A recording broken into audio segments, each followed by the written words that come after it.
Welcome to Knife Thoughts.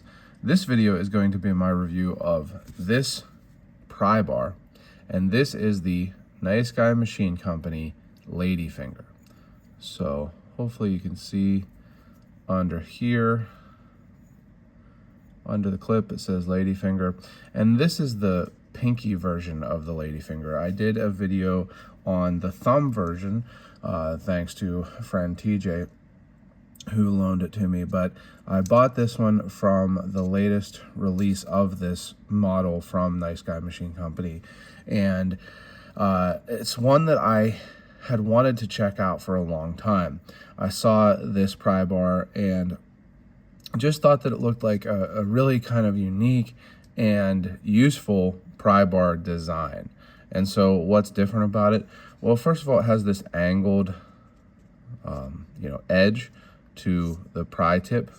It's a little different than most pry bars.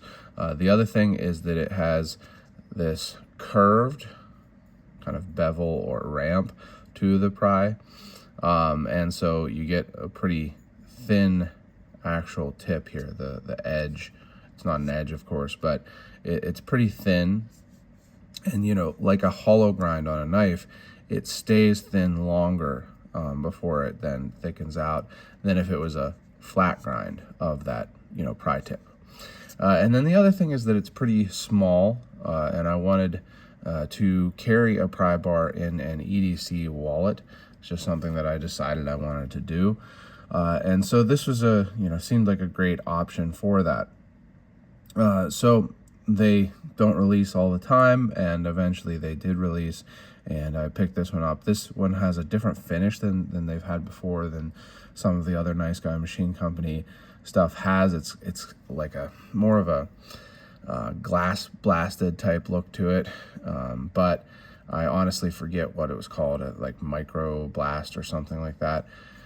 But it's a very kind of shiny finish to the titanium. I'll show you it in comparison to a Sebenza. So this is a normal Sebenza, not a glass blasted. You can see that the Ladyfinger here is shinier than the finish on the Sebenza. And then I'll show you just kind of a typical, I would say, titanium finish. It's a little shinier than that. So, just a kind of a smoother finish to it. And so I have carried this actually every day, I believe, since I got it in an EDC wallet. Like I said here, I've been using this Viperade. This is the VE18S, and this is a nice little pouch. I do plan to do a video on these Viperade pouches. I've got a couple of them, and I think that they're a good option if this is what you're looking for to carry a little EDC kit in. But I have been carrying this in this slot right here, and so it fits well in there, and I think that it's relatively easy to carry. I believe I've thrown it in my pocket just on its own a few times, like when I wasn't really going anywhere and things like that. And so it's relatively easy to carry. It is relatively small. Now, one thing I noticed is when you carry it in your pocket, it definitely snags on this point. At least when I was putting it in like shorts pockets. Again, if I wasn't really going anywhere, didn't need my wallet, just wanted to throw this in my pocket, this point can snag. And then I liked having this lanyard and bead on it when I did have it in my pocket. This bead was made and given to me by a friend, Alex, who's in the Barlow Bearcat Club, and he's an officer for it, and really helpful for that. So I really liked having this bead on it, not just because I like having the bead. It's it's a really cool gift, but because when it's in your pocket, there's not much sticking out. It's relatively smooth. So having this lanyard did help to take it out of your pocket. But that said, on the other hand here, on this EDC pouch, it makes it so when this sits in your pocket, it makes it thicker. So it's something where I think, if you're going to carry it in your pocket, you probably would want a bead. If you're going to carry it in a pouch, you probably don't want a bead. So just something that I noticed there. Now, it goes in and out of the pocket fine. Like, I think this clip is a fine clip, no problem there.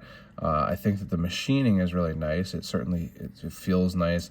I actually really like the feel of these ramps. This is almost like CNC steps on these ramps. I am not normally a fan of CNC steps on like knives. Some knives you can see the CNC on the blade, and I'm not a fan of that. But here on this, where it's not like you're going to be cutting with it, it kind of feels good. It's like a, you can rub it like a worry stone or something. And then this area here, it also feels good. You can get your thumb into that, or your index finger, depending on how you're using it. And I did use this a little bit, but I basically tried to use it to open a couple like boxes. And while that was kind of one of the intentions of this, is to have a tool that you can take even where you can't take a knife, because I have a knife with me 90+% of the time, and usually more than one knife. So I pretty much always have a knife. Anytime I don't have a knife, it's because I can't, like because I'm in a airport or something along those lines. So, I always have a knife, but the idea was that this could be a good tool for when I can't. So again, in an airport or something like that, you can take these. And I have taken particularly this pry bar on several, flights. It has not really had any issue. I haven't even really had it get looked at closely. Now, there's definitely a difference between these two. So you can see, no bottle opener on this one. Everybody recognizes a bottle opener, and it is definitely both kind of sharper looking. It's not sharp enough to cut at all, but sharper looking, and certainly pointier looking too. So I think that you would have no trouble taking this on a plane, but you have to remember that the TSA can do whatever they want. It's an extra legal organization, so they can just take it if they feel like it. And it's relatively expensive, which is a point that I'll get to in a little bit here. But that was the kind of idea, was that this is something you could take on a plane, on a flight or something, or take into somewhere that you can't have a knife and still be able to open a box, cut some tape, something like that. Even I thought like cut some food, just by like pressing it down. And I think you could do that stuff. I basically tore open a couple pieces of tape or packages with it. And I think that it is a good option for that, but I didn't end up using it a whole lot. Really, the only thing that I legitimately used it for, and honestly I could have just used a butter knife for it, was cleaning the coffee out of my stovetop espresso maker. So I didn't really find all that much use for it. And it's interesting because for a long time, I was carrying this. I now keep this in an EDC pouch that's like not a carry EDC pouch, but one that I have in my bag. Got, some somewhat useful junk in there. And this one I found to be really useful. It's got a lot of tools on it, and I did use it a lot for a while. This one, I don't know if it's that it's too small. I didn't really find it to be useful. Like anytime I needed to use like a screwdriver, it just didn't seem like it made sense to try to use this. Plus you just kind of have screwdrivers around if you're at your house, and don't really need screwdrivers when I'm not at my house very often. But I just didn't find much use for it. I think, you could probably use this as a screwdriver tip, but it wouldn't, be great. One of the things that, Archie, I believe his name is, I've never met him or anything, or really just talked to him even on the internet, but that is behind Nice Guy Machine Company, calls these as adversarial eye pokers. So like you can poke somebody with it. You could maybe do that, but it's pretty small. So like if I get a good hold on it, I just have this little poker end. And to be completely honest with you, I don't know that I would be more dangerous holding this like this than I would without this, because I'm using up a hand, right? who knows, you know, practice and teach Brazilian Jiu-Jitsu and a little bit of Muay Thai and stuff, and I'm not real sure that I'm more dangerous with this than without it. And like I say, it's rare that I would, only have this and not have a knife that's more accessible to me. So anyway, not something I carry things for really very, I'm generally not carrying an EDC thing for self-defense. I'm just carrying them because I enjoy them and because they're useful. And so that brings me to the other point here, is that even though I didn't really find much use for this, I do enjoy it.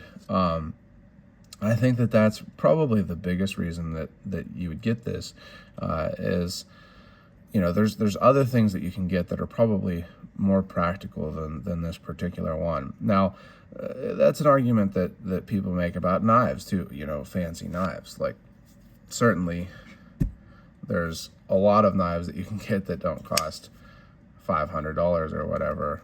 So you definitely don't need a Sebenza. But if you appreciate that type of thing, there's no reason not to get nice things. So I think that that's a big side of it, is just enjoying it, thinking that it's a cool thing, kind of a unique thing, and enjoying that it's made by one person here in the United States. And that's a big part of this. This is, made at a one-man shop, milled, finished, all of that, packed and everything by one person, as far as I understand, in the USA. So, it feels different than something like this. This is made in China. Never really had much interaction with the people at TACRAE. They have sent me a couple. I think that I bought this. I'm trying to remember now.